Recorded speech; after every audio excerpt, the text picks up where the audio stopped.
Come on down. You're the next contestant on Price is Right Wrestling. And this is another tape show, so you get a lot of dubbed in crowd noise. But believe me, the fun doesn't stop there. No siree. You get a Grayson Waller match and a Von Wagner match on the same show. Aren't you guys lucky? And also a bunch of other awkward shit that ranges from, well, awkward to weird to really, really goddamn bad. Sign me the fuck up. I'm John Renton with my review of WWE NXT 2.0. So they are going to be back live next week. And they're rolling into the Great American Bash. The once proud Great American Bash, reduced to whatever the fuck this roster is. A roster that is full of talent, full of people that, even if I don't care about the gimmicks, do have great in-ring talent, or the potential for great in-ring talent. But the presentation is absolute dog shit. What isn't dog shit? Well, it is dog shit in the form of a loss. Tim White has sadly passed away. I mentioned him and Dave Hebner passing on the Raw review. But be remiss if I didn't mention once again just how beloved Tim White was backstage. Andre the Giant, him and Tim were friends. He drove him around in his later years. And Tim White also was a beloved referee. His career was cut short due to a shoulder injury during a Triple H versus Chris Jericho Hell in a Cell match at Judgment Day 2002. I could have done without a lunchtime Sua anyway. That web series, I don't know why they did that, but Tim White, clearly beloved. He will be missed, but never forgotten. Great referee, too. Great referee. Now, it is a tape show, so I did notice that there were some gaps in the seats. I think some people, even though they were rushing through some of these tapings, they were trying to get, some of the stuff done and just say, okay, guys, go out and do stuff, and we'll just fill it with a bunch of, interviews and other stuff and everything that ranges from, well, we're just going to let people say whatever in the most scripted, boring way possible. But the first promo we hear is from Grayson Waller. Look, I will never take anything away from Grayson Waller in the ring. He is very smooth and crisp in the ring and can do some great stuff. He's almost insufferably good, in all honesty. But as far as a character, as far as him being a forced douchebag, and you never want to force a douchebag, it smells really goddamn bad, especially when it bursts. Nevertheless, I don't really want to see him, but he's good in the ring. He took on Solo Sikoa. There was an exposed buckle spot, and they would come into play a little bit later. The crowd loved Solo, and that exposed buckle did come into play, and that roll stunner, wherever the fuck it is, 1, 2, 3. Grayson Waller gets the victory. And then backstage with Tony D'Angelo, and you can tell it's a tape show because Troy Two Dimes Donovan, that is really, really hard to say, is still there. And he was released, a couple weeks ago. But nevertheless, since it was taped, they couldn't just cut him out. They couldn't just put a blue dot over his face because he's not Christian. That's something that Vince actually apparently wanted to do, is put a blue dot over Christian's face. So Tony and the Goons and Legoland Phantasm, no Elektra Lopez. She's doing what Tony told her to do. Mackenzie Mitchell's interviewing them, and all I'm going to say is, I've seen this movie before. That's going to get me in trouble. ASDFQ, I like trains. So, why do Chance and Carter have fire extinguishers with them? I don't know, I don't care. I don't know why they have the light up stuff around their shoulders either. Katana sounds like a goddamn cartoon mouse. I can't take her seriously. And we have a video package showing the beautiful countryside of Dublin. And it's J.D. McDonough. Not to be confused with Neil McDonough, who was in Street Fighter Legend of Chun-Li, that I recently retro-reviewed. Do not ever watch that movie. It is terrible. Never bet against an ace. It's Jordan Devlin, by the way. Great. As if they could possibly hide that Easter Island-sized chin. So anyway, Katana and Kaden took on Valentina Feroz and Yulisa Leon. Okay, I'm just going to say Valentina and Yulissa's presentation is borderline 1980s racist, stereotype wrestling. Now, I'm not saying that they don't want to embrace their heritage, just the way it's like, ooh, this is close to that. I mean, maybe I'm just viewing it a little bit differently, but boy, this match had a couple decent moves. It was also really, really awkward and went too goddamn long. And there was a 450 for 3, where Katana just landed flush on, I think, Yulissa. I'm not actually sure. She landed flush on her, though. That looked pretty brutal. Wesley is in a very bright shirt to cut a promo. He praises the fans and talks about being at the highest of highs, being tag team champion, to the lowest of lows. He basically mentions Nash Carter without mentioning Nash Carter, which makes me think they're going to try to find a way to get Nash Carter to come back into the company. I don't know if that would necessarily work, You don't really take pictures like that, and even if they're leaked or not, you don't do that kind of stuff in this day and age. You just fucking don't. But he talks about single struggles. Tricky Ticky Williams shows up and says, well, maybe your boy is gone because you left him behind. They're arguing over friendship. They are fighting over shampoo. I kid. This is a bit awkward, but Trick and Wes, okay. Trick's the kind of guy you could beat constantly, and it doesn't take anything away from Carmelo Hayes. And even though Trick is pretty good in the ring himself, at least they're keeping Wesley on television. I'm not going to complain there. Pre-tape with Miss As If on Wendy Choo Choo. I don't know why Tiffany whatever. I don't know why they're continuing this feud. This Wendy Choo gimmick is an abomination against professional wrestling. So Strong and Damon Kemp took on Wild M. Mendoza. This feud is stupid with Legoland and Tony and the Goons. So we get an accidental trip and Strong hits a knee 1, 2, 3. And then Giovanni Vinci, feels that he is the supreme Axis athlete. I'm sorry, that was a bit of a flashback.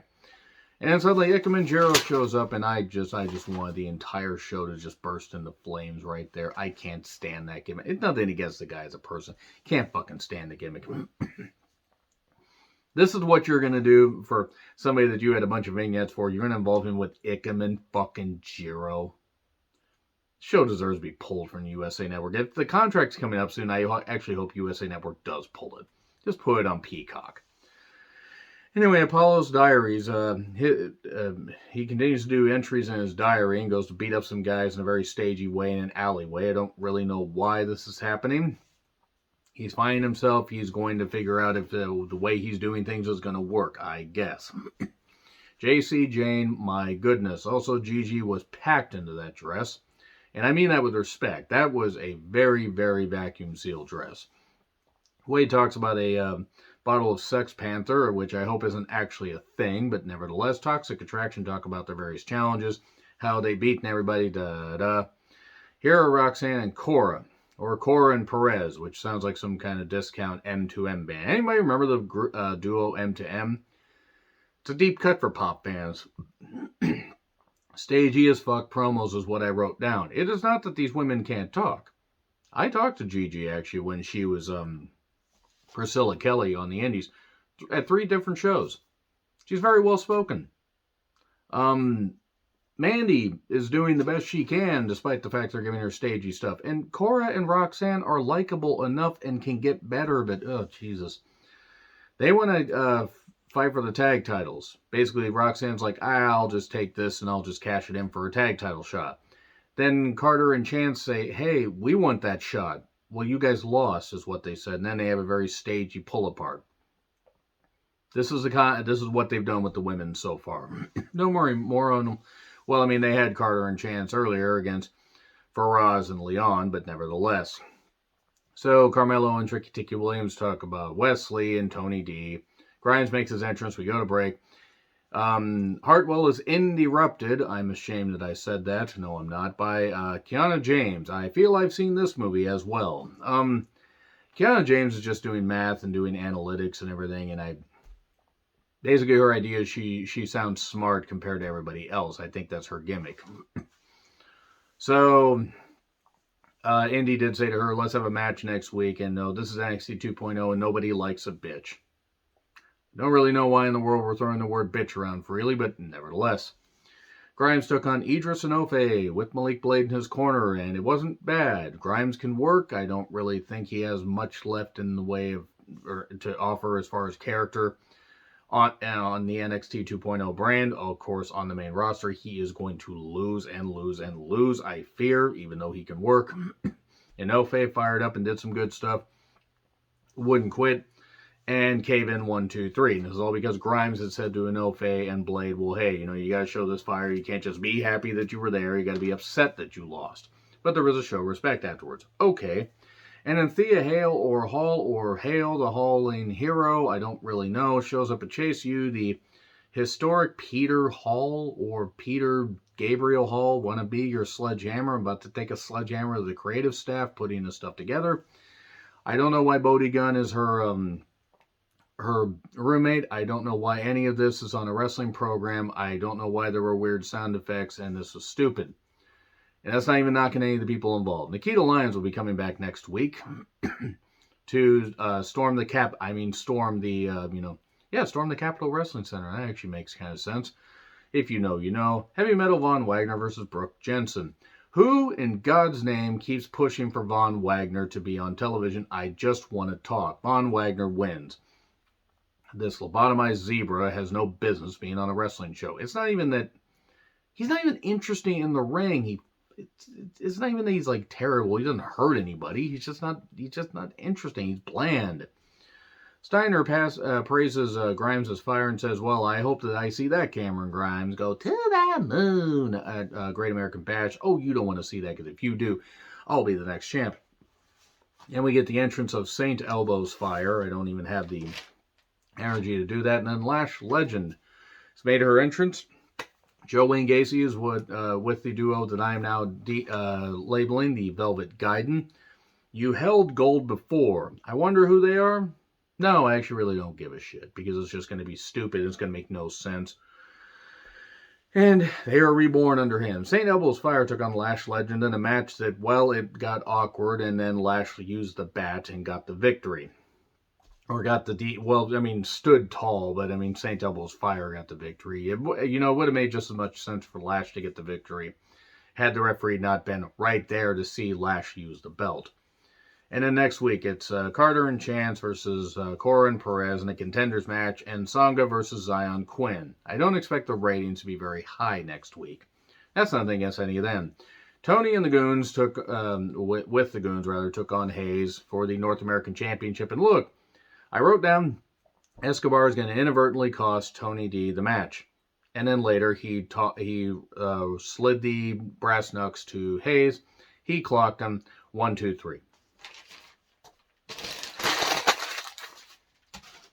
Yeah, I don't really think these NXT reviews are going to be very long. Great American Bash, maybe, but it's gotten to the point where there's just not a lot of interesting shit going on.